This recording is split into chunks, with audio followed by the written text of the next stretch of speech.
Hello, and thank you for staying for the Q&A of such a wonderful film, A New Kind of Wilderness. My name is Roger Sherman. I am a documentary filmmaker, a founder of Florentine Films, and I'm on the advisory board of Hamptons Doc Fest. And I'm very happy to be talking to Silje Jacobsen, who is talking to us from Norway. Where are you in Norway, by the way? I'm in Oslo right now. Yeah, I'm In from Oslo. Stavanger, the coast, but I live in Oslo. I see. I see. Um, what a new kind of wilderness. What a lovely, touching film. Um, you're the director, if I got that right. It's beautifully shot, really well edited, and as a filmmaker, we know that editing is really where films are made. You can make a good film great, you can make a good film terrible. Um, Tell us how did it come about?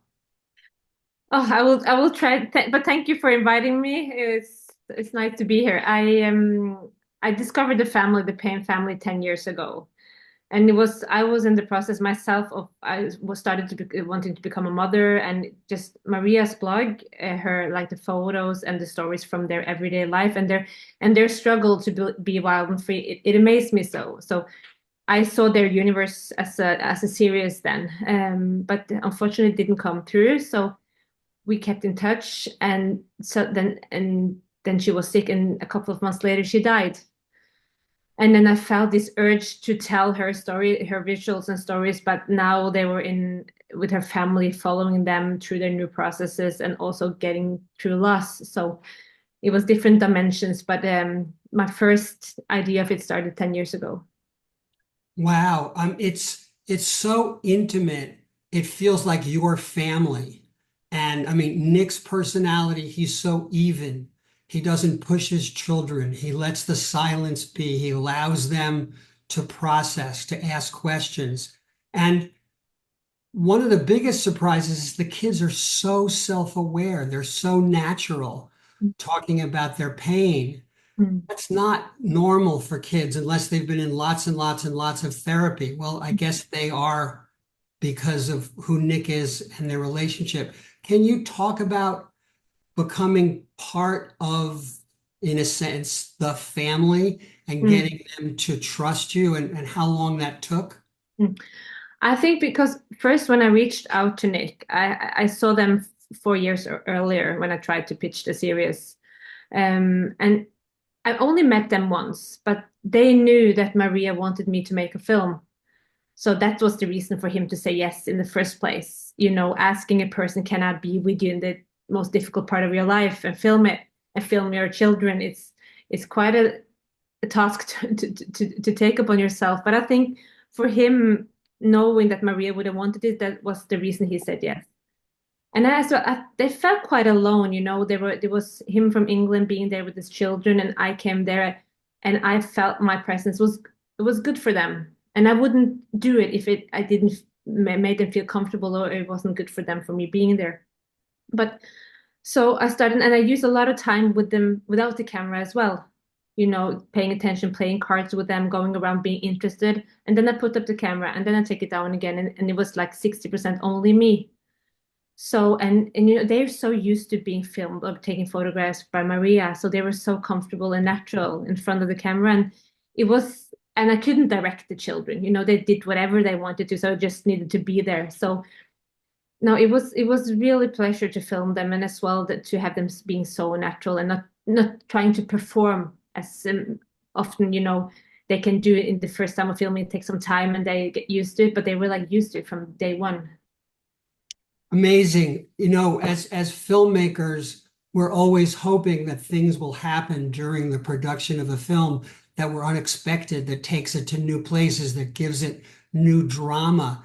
I mean, how many of those things did you have? You know, did Nick know that he was going to have to give up the farm? There were all these different parts of it that were just wonderful surprises. Mm. I think it's nice that you say it because for me as well, it was a very subtle film. I was like, where is the drama? Where is you get like all the resistance that you need to be involved and to get like get the film going on? But I think this is why maybe people can enjoy it as well. And I enjoyed it. It is subtle, and you can see the process in the small things. And I knew that Maria was the source of the income. So I knew that they would have problems with the farm. So you could predict a couple of things, even though it wasn't sure. And when he was insecure of them going to England or back, I was like, oh, please come back because, or, but I didn't know when they should decide for Norway and England. And of course, I think when you see the film, it's like, oh, you've been there in all the moments. But when a filmmaker, you feel like you miss all the moments when everything happens. So you just need to try to be there, and you need to puzzle the puzzle in the editing room to understand the process and to feel that you're part of it. Yeah, and Maria's blog and photographs, excuse me, and her video is so wonderful. I can't imagine that you could have even made the film without all of that.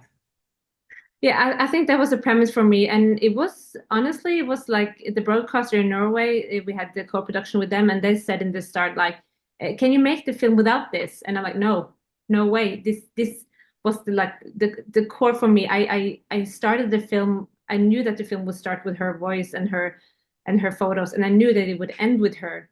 And the hard thing for me was because we had the longer version with a lot more in it, and it was so hard to remove because in the end you need to kill some darlings to get the story going on, and you need to be like take something out. And I took out a lot of her photos and stories that was a part of it, and that felt so bad because thought everything was amazing. But at the end we saw that if we're going to use her voice and her photos, it need to reflect on the present time that they live in. So when Nick takes them to school, she will talk about school and institution. When Rania wants to move to the north, she will talk about her relationship with the north. So that was like the Bible for us. We take out what cannot be connected to their life and present time, even though it was hard because it's a lot of good photos and stories there from her. Yeah, we as filmmakers, when you obviously get attached to things that you've put in that you have to take out, we call it killing our darlings. And it really feels like that. And I assume that Maria's videos, so her self-portraits, she decided to cut her face, correct? Or did, Yeah, yeah. yeah, and I found this it was actually of her filming, and I think it because she had a different camera and she was standing there, so it was hard for her to film all her face. But It I really works. yeah, It, and I found it, this wasn't on her blog. I found the video, and I was like, I know this will be in the end, and I know this will be in the beginning. And what she does, she goes into the forest, she closed her eyes, and she wants just to listen to the birds. And that was when I discovered this by looking through all her photos and videos. I was like, that was so strong for me. I remember I cried because it was like she was talking to me and like saying, I want this to be a part of the film. And I knew immediately this will be the start and the end of the film because it felt so strong, the connection with her then. Yeah, and the older daughter is so important and so lovely, and how she's growing up, and we watch her grow up, and her pain as well. You really handled that well. The other thing that I was really impressed with is that you did a lot of very short scenes. Many filmmakers feel they have to tell a scene in a whole beginning, a middle, and an end, and it often is too long. And I've seen only a few films that are successful doing what you've done there, where you just really get into the nugget, the what really matters of that scene, and you tell us, and then you're gone, and it doesn't feel like it's rushed. It doesn't feel like it's too short. We know what's happening.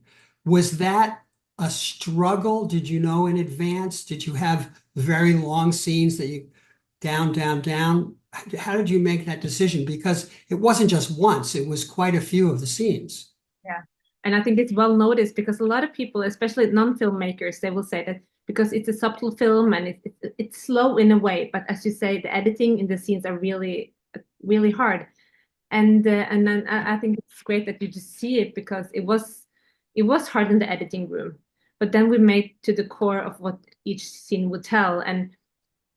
And what's interesting about this film, you don't have like this one or two scenes that's just amazing and tells it all that can last for 15, 10 minutes. But it was the puzzle of every scene together that make it like a puzzle that made the whole piece come together. We tried so many times, and if it was too long, then maybe we felt it could be too sad or too much that direction to sensationalism, or if not, it wasn't. So everything was well dynamic between the music and every like scene depend on each other. So it feels like it's not it's the sequence. It's more of a sequence than a scene, and the sequence make the scene in a way. You understand what I mean?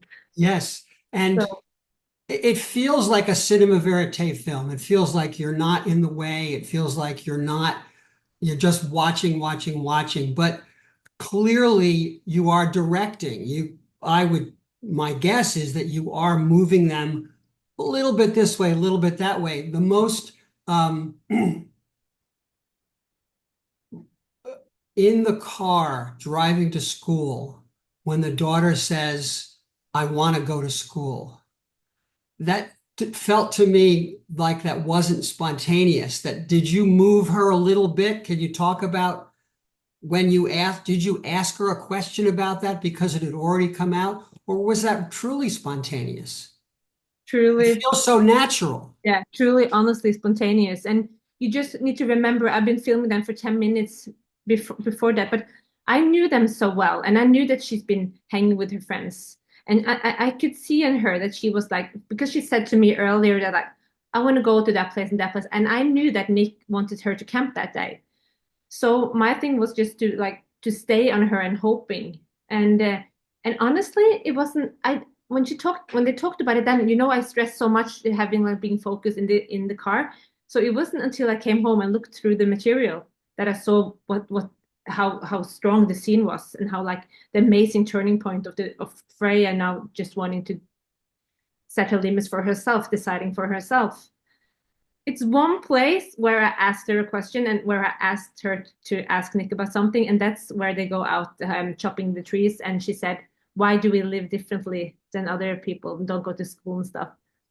And I asked her that because I needed them starting to talk about it and starting to talk about it for the audience.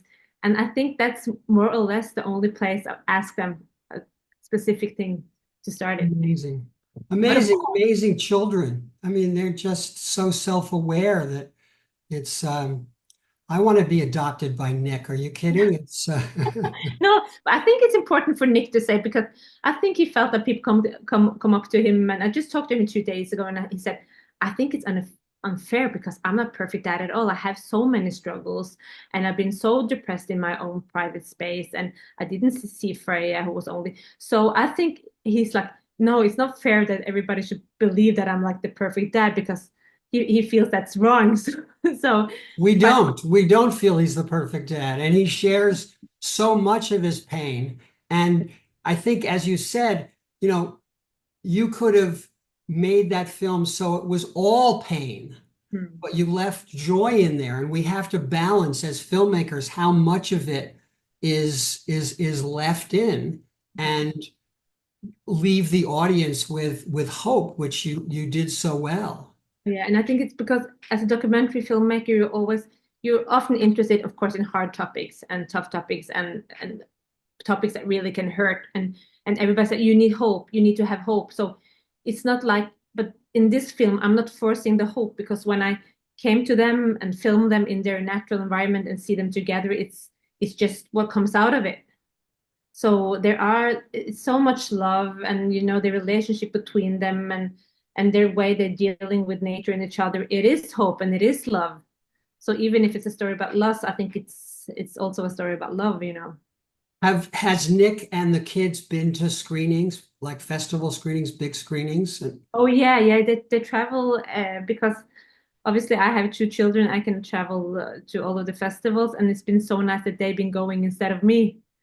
And they've been all around the world. And Nick just came from Egypt 4 days ago, receiving two awards.